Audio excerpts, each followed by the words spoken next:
Les amis, j'espère que vous allez tous bien. On se retrouve aujourd'hui avec une nouvelle vidéo d'actualité. On va parler de Baki, de Nicolas Hoth, qui a pris la parole concernant la carrière potentielle de Baki, où il pourra aller, dans quelle organisation, etc. Parce qu'on le sait, là, il est devenu champion d'Ares. Donc on va parler de ça. On va parler d'un vétéran de l'UFC qui remet en cause les qualités de Khamzat Chimaev. Et qui, en fait, il fait une comparaison avec Islam Makhachev, Khabib, etc. Et vous allez voir que le mec, il est assez dur dans ses paroles. On va parler de John Jones, on va parler d'Islam Makhachev, bref, on va faire un petit peu le tour des réseaux sociaux, les gars. On commence tout de suite avec Nat Diaz. Écoutez bien. Attendez, je vous mets ça. Il faut que je trouve le truc. Revenir à l'UFC. Et en fait, il aimerait affronter 3 combattants. Écoutez bien, mais en fait, il est déconnecté, le mec. Donc, il révèle qu'il veut revenir à l'UFC pour la trilogie contre Conor McGregor. Ça, à la rigueur. Bon, à la rigueur. Quand bien même... sportivement parlant, ça n'a pas de sens.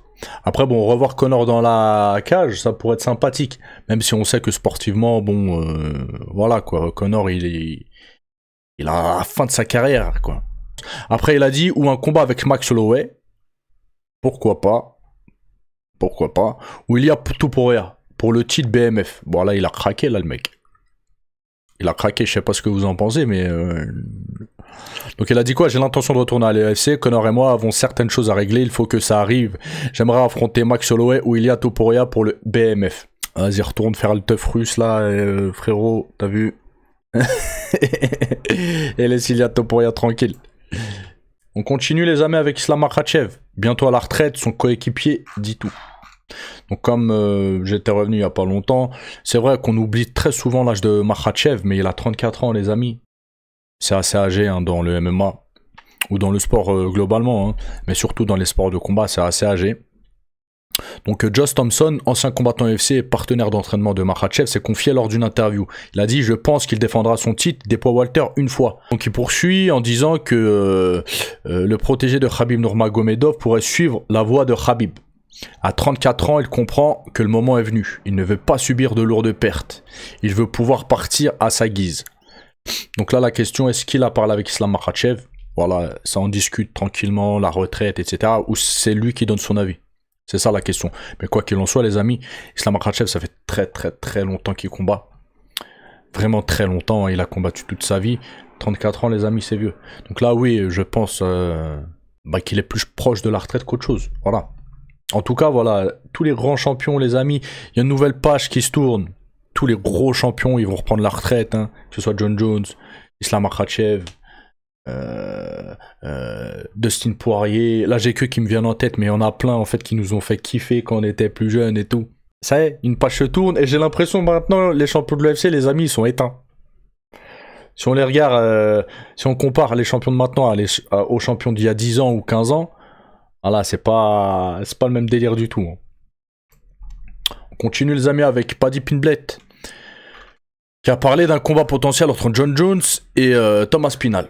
Bah, je suis choqué parce que Thomas Spinal et Paddy Pimblett, les deux sont anglais, donc je me suis dit il va prendre plus ou moins la défense de Thomas Spinal et au final non. Il dit qu'il pourrait pas aller contre John Jones. Depuis qu'il est petit, il l'a fait kiffer, il le suit, etc. Il l'a traumatisé parce que John Jones, il arrive très souvent à gagner ses fights, même quand c'est compliqué, etc. Donc par rapport à ça, il pourrait pas aller contre John Jones. Par contre, il dit s'il y a vraiment quelqu'un qui peut le battre, c'est Thomas Spinal. Donc on voit, il fait un petit peu l'anguille, le mec. Il dit pas Thomas Spinal, John Jones, mais on voit que, j'ai l'impression, du moins peut-être que je me trompe, il penche un petit peu plus vers John Jones. On continue les amis avec Javier Mendez qui a pris la parole concernant Conor McGregor contre Khabib Nurmagomedov. Il y en a beaucoup qui disent que quand Khabib a affronté, enfin beaucoup, il y en a certains qui disent que quand Khabib a affronté Conor McGregor était déjà éteint, n'était plus à son prime. Moi je ne trouve pas. Je pense que celui qui l'a éteint définitivement c'est Khabib. Et Javier Mendez, on est d'accord sur ça en fait. Mince, j'ai oublié de surligner, donc c'est... Donc Javier Mendez pense que Conor McGregor allait trop loin dans la provocation avant le combat contre Khabib. L'Américain s'est exprimé lors d'un entretien avec McPerry. Il a dit quoi? Vous voulez parler d'un combattant? Allez-y, libre à vous. Mais vous avez parlé de religion, de famille, de pays. Je ne respecte pas les combattants qui font ça. D'après Mendez, Conor McGregor a changé cette nuit-là. Il n'a plus été le même après cette défaite contre Khabib. Il s'est effondré. Mendes poursuit en expliquant ce que Khabib lui avait dit après avoir soumis McGregor. Ah, les fenêtres elles sont ouvertes, on entend les voitures, désolé. Donc il lui aurait dit je voulais qu'il tape plus tôt, je voulais le punir. Mais à la toute fin, je voulais qu'il tape. S'il ne tapait pas, sa mâchoire allait être cassée. Donc oui, très clairement les amis, moi je suis d'accord avec Javier Mendez. Conor McGregor, c'est ça qui l'a achevé. Peut-être psychologiquement, ou un petit peu comme Ronda Rousey. J'aime bien prendre cet exemple de Ronda Rousey parce que pour moi ça a été la combattante qui était à son époque la plus forte, qui avait un gros mental, etc. Mais sa première défaite, pour moi, ça l'a mis KO psychologiquement, et voilà, après, elle est plus jamais revenue. Donc Conor McGregor, ça a été un petit peu le même délire, en fait. En fait, Conor McGregor, je pense qu'il aurait pu perdre contre tout le monde, sauf contre Khabib. Pour lui, psychologiquement. Il a eu des défaites dans sa carrière, Conor McGregor. Mais je pense que celle qu'il a du mal à avaler jusqu'à maintenant, de toute façon, on le voit sur les réseaux sociaux, etc. Il insulte très souvent Khabib, son clan, etc. On voit qu'il a une amertume, Conor McGregor, vis-à-vis de Khabib. On voit que c'est encore intense. La plaie, elle s'est pas refermée. Et on voit que oui, psychologiquement, Khabib, il est encore dans sa tête. Maintenant, les amis, on va parler de Nicolas Haute qui prend la parole concernant Baki et l'organisation qu'il pourrait choisir entre l'UFC et le PFL, etc., etc. Donc il a dit quoi Nicolas Haute sur Baki, c'est le dilemme de l'argent contre le challenge sportif. Après, je pense que ça, c'est pas que Baki, c'est tout le monde en fait. Tous les combattants, surtout les nouveaux combattants, j'ai l'impression la nouvelle génération, mais ils ont un dilemme entre le côté sportif ou le côté financier. Eh ouais.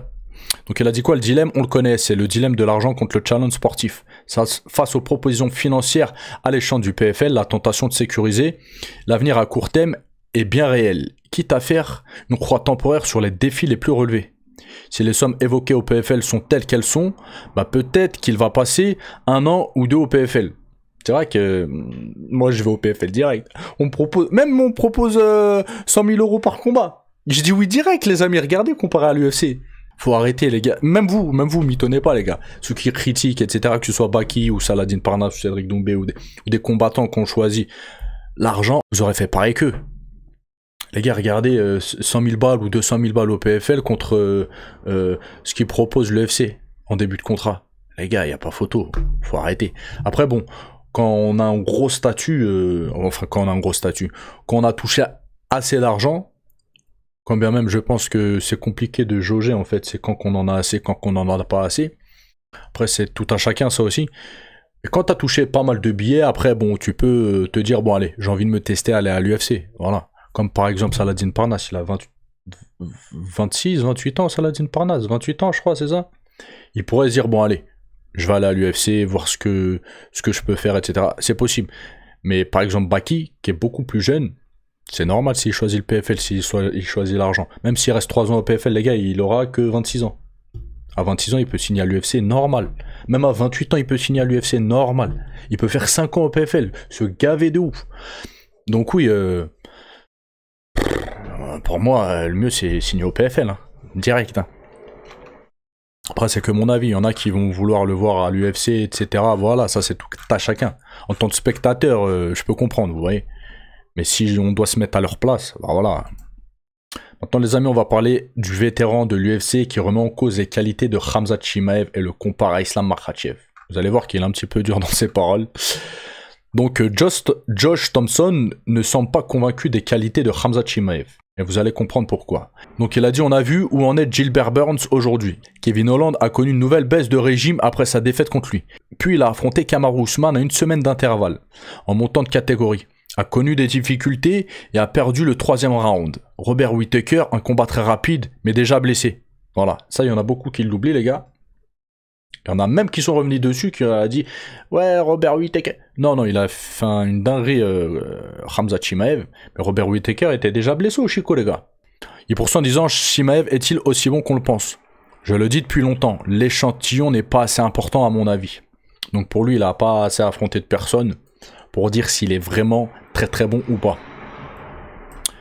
Il poursuit en disant « Est-ce qu'on lui donne le même crédit que Khabib Nurmagomedov ?» Il a dit « Personne n'est comme Khabib. Personne n'est comme Islam Makhachev.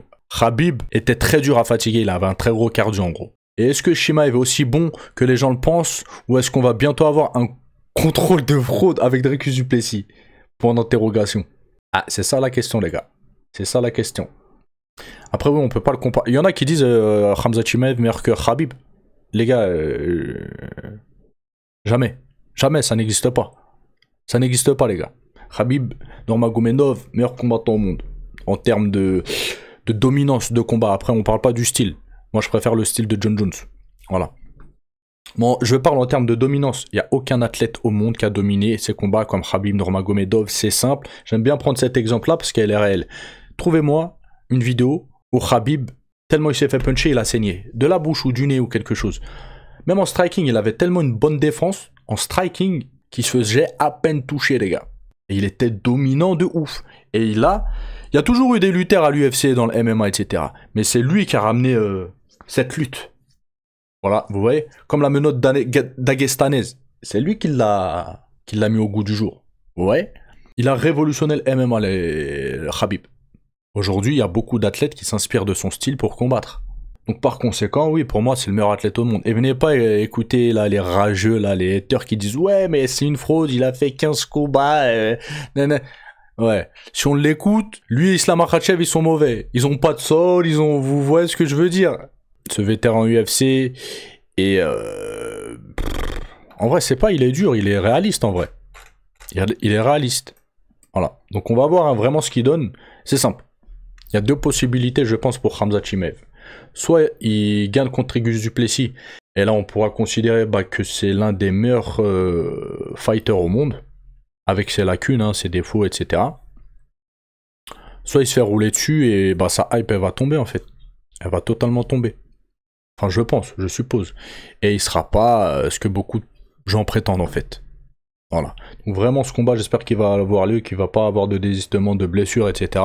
Pour moi, c'est le combat de l'année.